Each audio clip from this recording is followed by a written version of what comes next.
Hello friends, my name is Tony and you are watching News on Map India by Drishti IAS. In this episode, we will be talking about important locations which has been in the news from across India in the past week and that can be important for our examination. So let's start our discussion here. Before that, I would like to announce something important for you. That is, we are offering you a open mock test for UPSC Prelims 2025. If you are preparing for UPSC 2025 this time, then this would be a great opportunity for you to test your preparation. All India open mock test for UPSC will be conducted on 29th of December 2024. It will be there for only for the GS 1 only, and it will be available for English as well as Hindi medium in offline as well as online format. So if you are considering for the offline one, you can visit the center, that is Delhi, Prayagraj, Lucknow, Noida, Indore and Jaipur. The timing of the test will be 9:30 in the morning to 11:30. Okay, so that is about the mock test, for which you can directly click on the link which is given in the description, or you can call our number. Okay, now considering the practice question which was given to you in the previous lecture, so let's see. Regarding Goa, consider the following statement. First is, North Terakol River separates it from Maharashtra. Second is, the major river flowing throughout the state are Mandovi, Jowari, Terakol, Chapora and Betul. Okay, so we will be discussing both of the statements over here. But Goa was in news because the 19th December, okay, 19th December is celebrated as the Goa Liberation Day. Okay, so Goa got liberation from the Portuguese when we are talking about this particular date, and that was recently we have seen the celebration, so that is why Goa was in the news. Now here you can tell me that we know that Portuguese was the first one to arrive in India.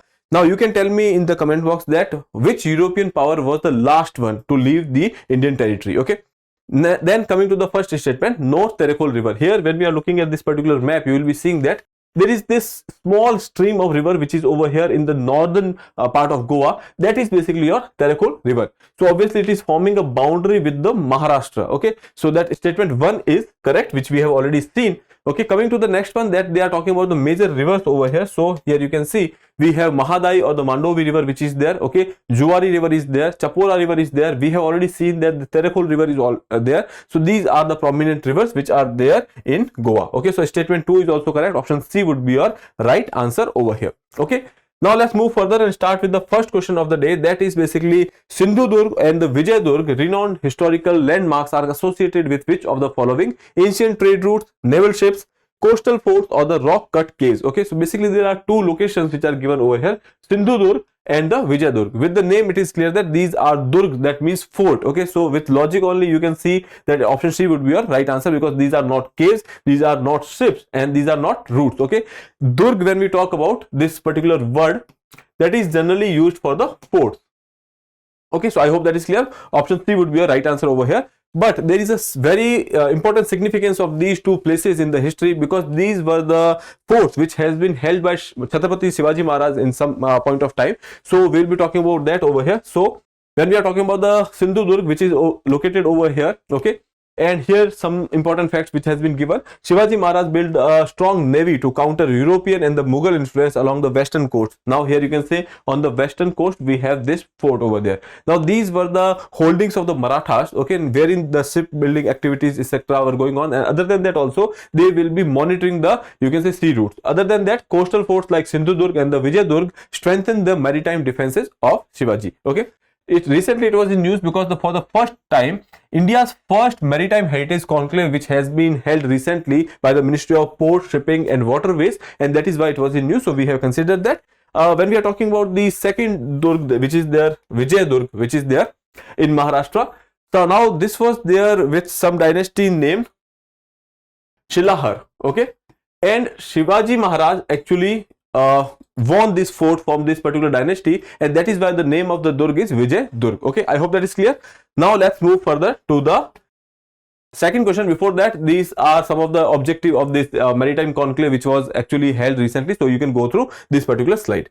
Now question number 2, which states were classified as very high risk zones for the forest fires in Forest Survey of India FSI report 2023? Tamil Nadu, Uttarakhand, Kerala or Rajasthan? Option B would be a right answer, that is Uttarakhand. Okay, now let's have a look at this particular map over here with the information which is given on the map, it is clear that Uttarakhand is having 21,033 or you can say risk of the forest fires over here. So considering that, that will be the highest at the risk. Okay, other than that also there are various states which are there, these areas like these darkened areas which are on the risk of the forest fires. So you can go through these, like you can say Himachal Pradesh, Uttarakhand, Madhya Pradesh, Maharashtra, Chhattisgarh, Odisha, Telangana and Andhra Pradesh. These are the areas you can say that they are on the risk of it. Okay, now let's move further and see the question number 3, that is regarding 18th India State of Forest Report 2023. Consider the following statement. Okay, now recently this report has been, you can say, put forward in the public, in the public, that is basically India State of Forest Report 2023. So it is giving you an idea about the, you can say, forest and the tree cover with respect to the year 2023.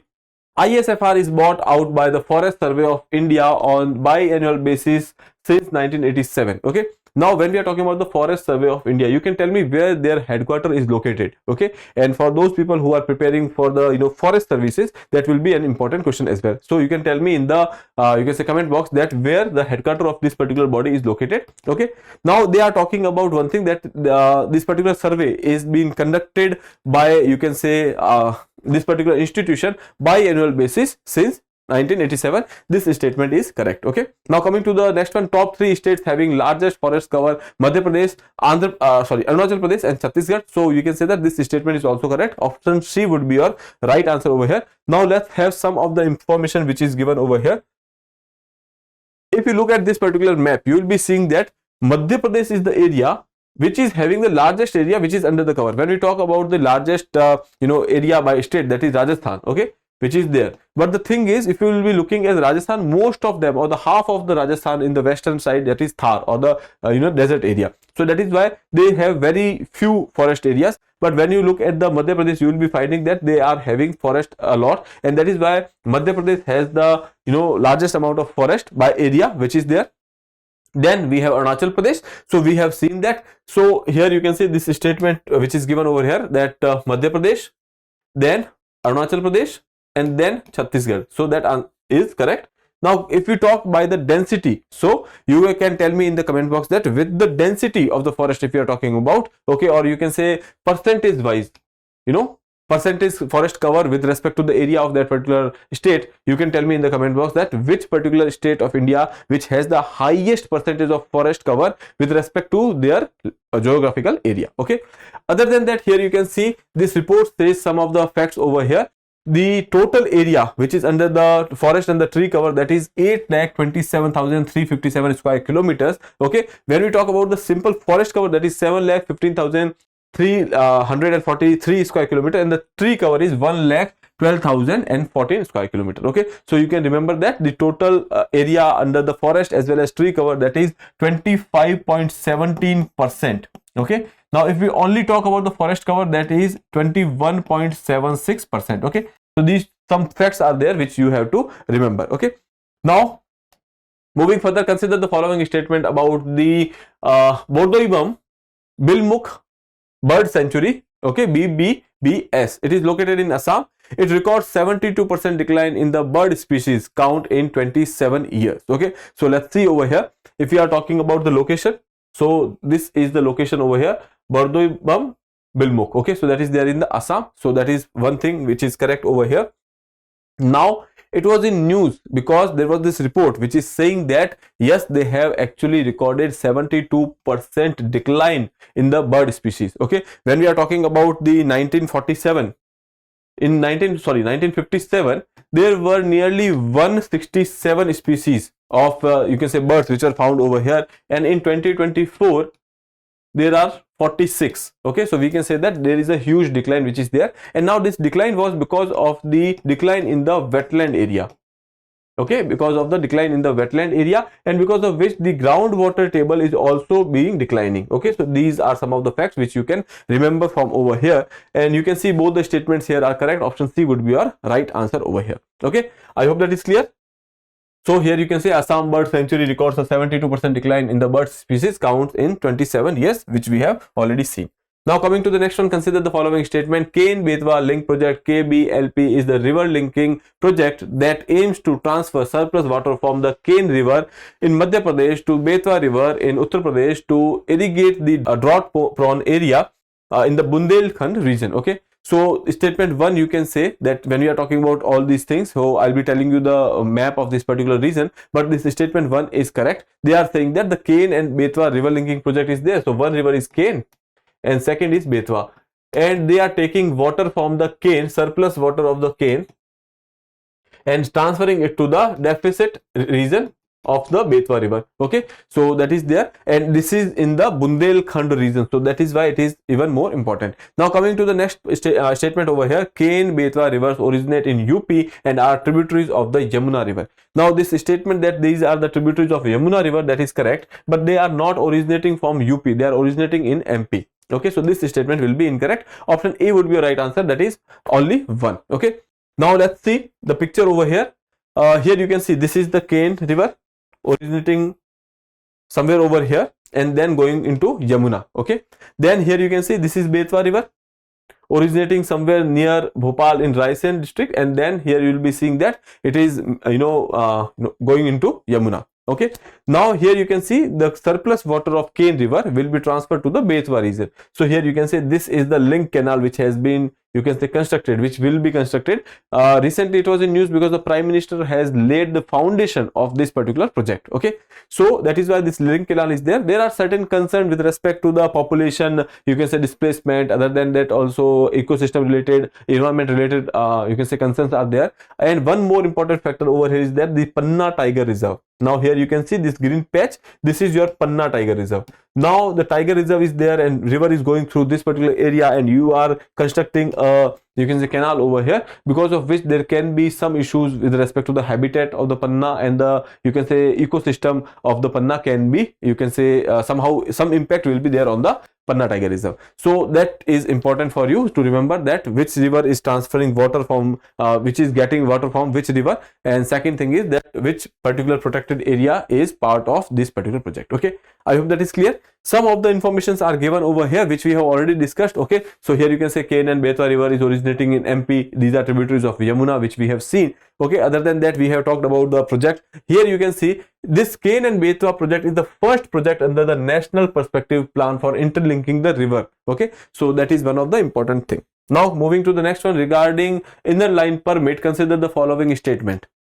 Okay, so here inner line permit is official travel document issued by the government of India to allow inward travel of Indian citizens to a protected area. That is one thing. Second is currently Arunachal Pradesh, Nagaland, Mizoram and the Manipur are ILP states. So both of the statements here are correct. Okay, and ILP is in news because you must have heard about the protected area regime, okay, which has been reimposed. So similar another regime is there, that is your ILP regime. So that is why we have taken the question on that. Okay, now if you are talking about this you can say answer, both the statements are correct. Option C would be your right answer. Now let's see over here. You can see these are the area: Arunachal Pradesh, Nagaland, Manipur and Mizoram. Now in these areas there are some of the area which are protected, and in that area if you want to go, then you have to take a special permission from the government. Okay, so that is your inner line permit. Okay, now when we are talking about the protected area regime, as I told you, in these areas the protected area regime has been reimposed by the Ministry of Home Affairs. Okay, so what is happening over here is that when we are talking about these states over here, they are having an international border with Myanmar. Okay, and you know that there is a civil war going on in the Myanmar, and because of which various communities are moving towards India. Now these are illegal immigrants, and because of which there is a security threat in the region, and to make sure that these foreigners are not, you know, entering into sensitive zones, and that is why they have come up with the protected area regime. Okay, now protected area regime will be, you can say, imposed through an order. Okay, so there is this order, Foreigners Protected Area Order 1958. This particular order is with respect to an act, Foreigners Act 1947. Okay, from which they are, you know, devising this authority, and Ministry of Home Affairs will be reimposing the protected area regime over here. Okay, so you can go through this particular explanation over here. Okay, now for your practice, there is one question that is about Ratapani Tiger Reserve. Which of the following given statement is or are correct? It is situated near the Vindhya Hills and the sanctuary encompasses the Bhimbetka Rock Shelters, a UNESCO World Heritage Site. Statement 2 is currently it is 56 tiger reserve in India. Choose the correct options. Options are given. So you have to attempt this question and answer to me in the comment box. Okay.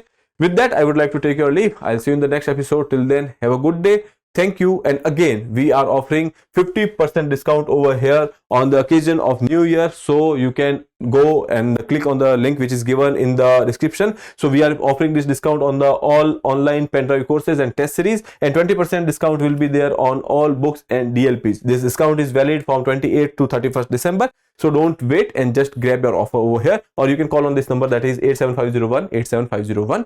Now you can have a nice day with this offer. Thank you. For more informative content, like, share and subscribe, and do not forget to press the bell icon to get the notifications.